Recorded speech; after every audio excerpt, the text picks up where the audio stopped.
Bonjour à toutes et à tous et bienvenue dans cette nouvelle analyse d'infographie.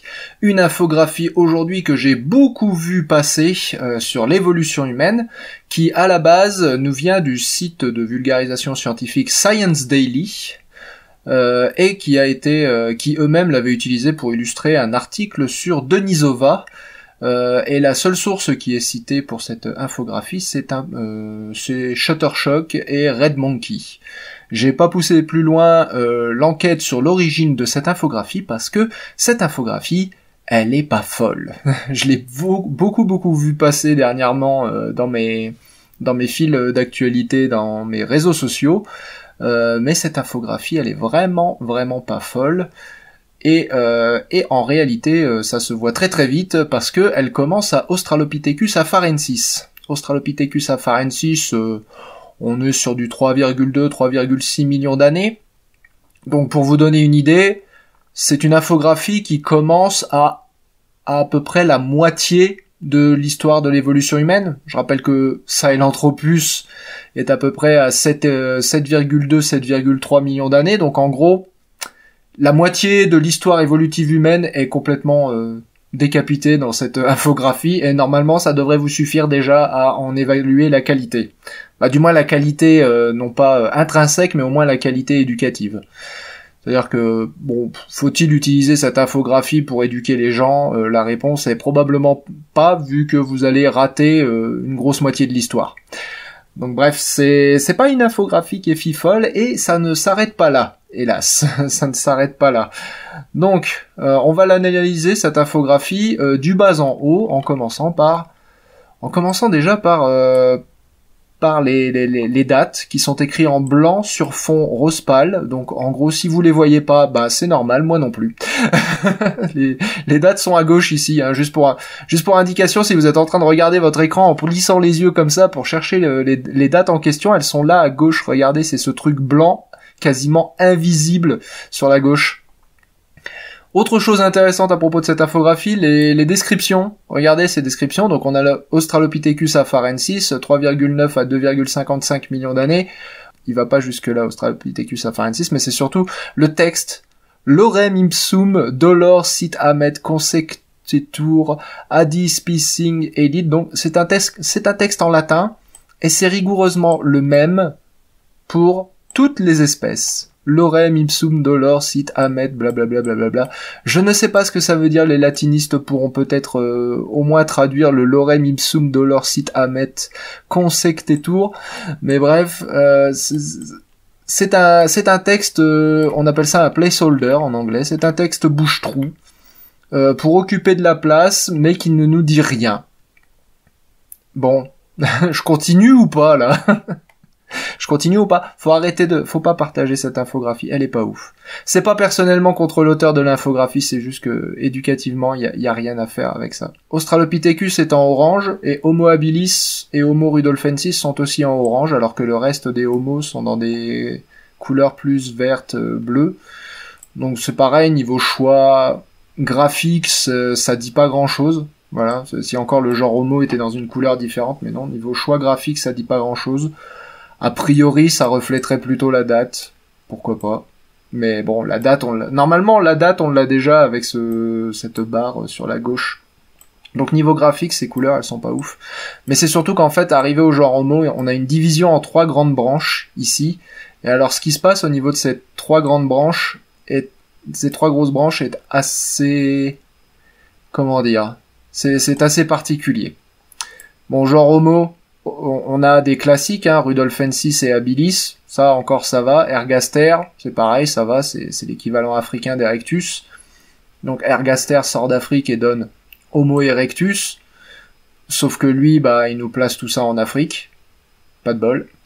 On a Homo rotengensis, qui si vous n'en avez jamais entendu parler, est l'équivalent sud-africain de Homo habilis, et qui n'a pas vraiment de belles dates attachées dessus, mais c'est pas du beau matériel, c'est pas du très beau matériel, Homo rotengensis. C'est un crâne très fortement reconstitué. Bon bref, ça simplifie pas les choses de rajouter Homo rotengensis. Tout ça, j'aurais appelé ça Homo habilis, hein, pour réellement simplifier les choses. J'aurais suivi la grande vague de chercheurs et de vulgarisateurs qui mettent Rudolfensis habilis et Rothengensis dans le même lot, à savoir habilis. Parce que de toute façon, les différences sont assez ténues entre les trois. Rudolfensis, il a quand même des grandes arcades jugales qui le distinguent assez clairement des autres représentants du genre Homo, donc à la limite Rudolfensis, pourquoi pas. Mais ouais, donc arrivé à Homo erectus, on a la division en trois branches. Une branche asiatique, une branche africaine et une branche européenne. Et c'est là que ça devient réellement folklorique au niveau de cette infographie, parce que vous avez donc la branche européenne qui donne antécesseurs, donc les pré-néandertaliens, et Homo neanderthalensis. Bon, je dis rien. Hein, je dis rien, ça va, les dates sont ok, ça va. Mais par contre, on a en Afrique Homo erectus qui donne Heidelbergensis. Et là ça coince. Parce que Heidelbergensis, c'est une espèce qui à la base est définie par la mandibule de Bauer. Et la mandibule de Bauer, elle a été découverte pas en Afrique, mais en Europe. Donc Homo heidelbergensis, dans le sens le plus strict de sa définition, il est européen, il n'est pas africain. Et donc là, ce qu'on a en réalité, entre 700 000 et 400 000 ans, entre 700 000 et 400 000 ans, bah il n'y a pas grand-chose qui se passe en Afrique niveau fossile entre 700 000 et 400 000 ans, on va être tout à fait honnête. Il y a du Homo erectus très tardif peut-être, et encore, bah non, même pas.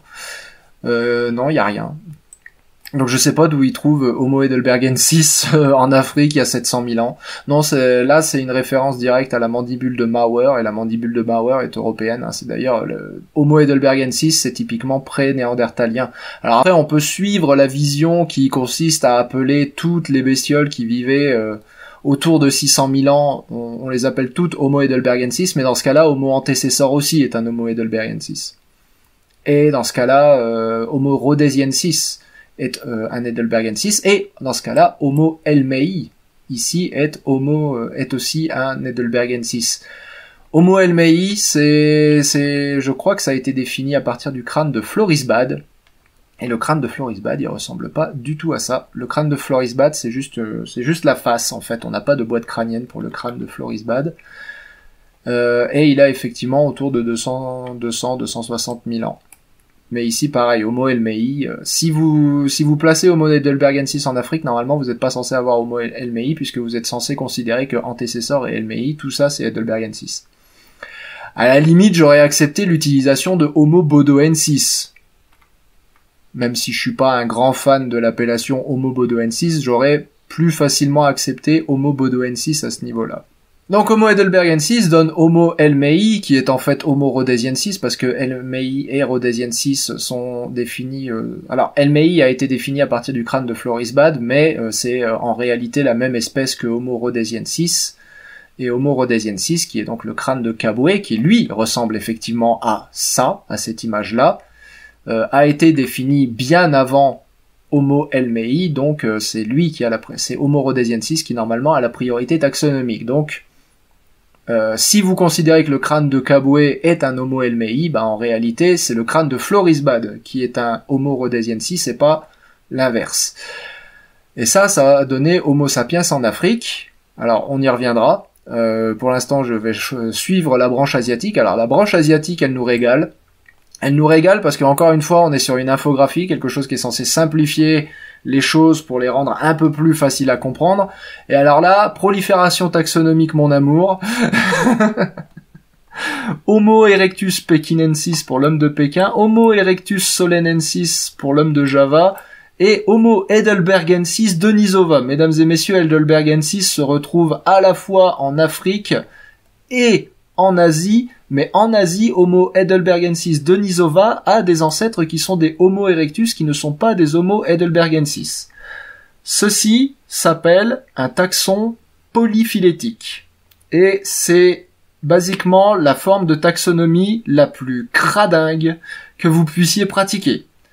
Foutre des trucs ensemble dans la même espèce alors qu'ils ont des ancêtres qui sont à l'évidence pas les mêmes, c'est-à-dire que l'ancêtre en commun de ces deux bestioles-là est un Homo erectus, pas un Homo heidelbergensis. Ou alors, si vous êtes cohérent, tout ça devrait s'appeler Homo heidelbergensis. Mais dans ce cas-là, Homo erectus n'existe plus dans votre idée.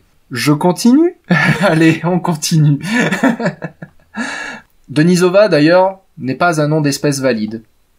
Le mettre au même niveau que Homo heidelbergensis Denisova, c'est ni un nom d'espèce, ni un nom de sous-espèce valide. Là, il utilise Soloensis et Pekinensis comme nom de sous-espèce, donc ça sous-entend ici que Denisova est une sous-espèce. Denisova n'est pas un nom d'espèce valide. Si Denisova, donc le nom de la grotte, devait être transformé en nom d'espèce valide, ça deviendrait Denisovensis. Donc, qui vient de Denisova. De N6 référant à la localité de Denisova.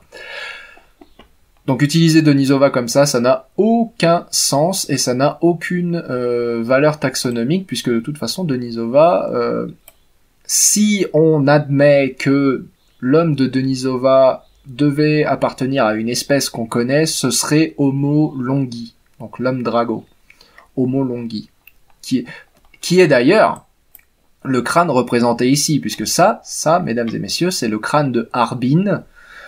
Harbin, qui est l'holotype de Homo longi. Donc, cette personne est au courant que Homo longi, c'est Denisova. Et la personne qui a fait cette infographie a quand même choisi de l'appeler Homo heidelbergensis Denisova. Parce que pourquoi pas? Avec ici des petits pointillés qui indiquent qu'il y a eu des hybridations entre Sapiens et Denisova et des hybridations entre Néandertal et Denisova, mais des petites ponctuations qui oublient de préciser qu'il y a aussi eu et surtout eu des hybridations entre Néandertal et Denisova. Mais surtout, on va arrêter les petites ponctuations et on va regarder la topologie de l'arbre. Cet arbre nous indique une séparation de Homo erectus en 3 grandes lignées ayant donné les 3 grandes espèces d'Homo de la fin du Pléistocène, une séparation qui aurait eu lieu, alors on va essayer de lire quand même, mais il y a en gros 1,5 million d'années. Séparation qui aurait eu lieu quasiment il y a 1,5 million d'années, alors que l'horloge moléculaire indique une séparation grand max il y a 900 000 ans. Grand max. Donc une séparation des 3 lignées qui aurait dû avoir lieu ici. Et en réalité, la lignée Néandertal et Denisova, les 2 lignées Néandertal et Denisova devraient rester attachées l'une à l'autre, au moins jusqu'à 600-700 000 ans. Au moins. Donc en réalité, Denisova, il devrait être de ce côté-là, attaché en Néandertal jusqu'à à peu près ce point-là, ici, là où se trouve écrit Homo heidelbergensis. Donc c'est vous dire si cette infographie vous raconte du grand n'importe quoi. En tout cas, c'est pas du grand n'importe quoi au sens très péjoratif du terme, mais c'est de l'information, enfin c'est pas de l'information, c'est du pifomètre à ce niveau-là, c'est du pifomètre. Pourquoi est-ce que, et puis même graphiquement, pourquoi est-ce que Homo erectus soleensis, donc l'homme de Java, se retrouve sur une branche à part, alors que tout le reste est placé dans des positions ancestrales? Vous ne le saurez pas. C'est-à-dire, on reste dans la vision très classique et très non cladistique de l'évolution humaine où tout est ancêtre de tout le reste.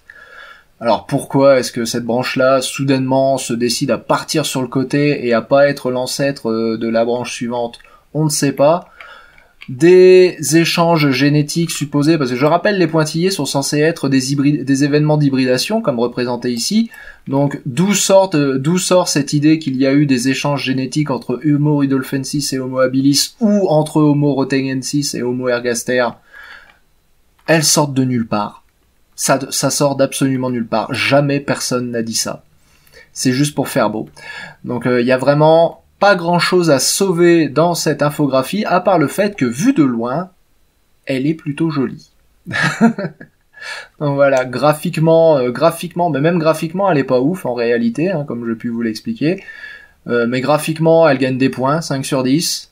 Et scientifiquement, elle est proche du 0, mais on va lui donner 1 pour la tentative. Voilà, 1 sur 10 pour la tentative. Ne partagez pas cette infographie et surtout ne l'utilisez pas pour faire des cours. Voilà, c'était tout pour cette toute petite vidéo sur cette infographie et je vous dis à très bientôt sur notre chaîne. Salut!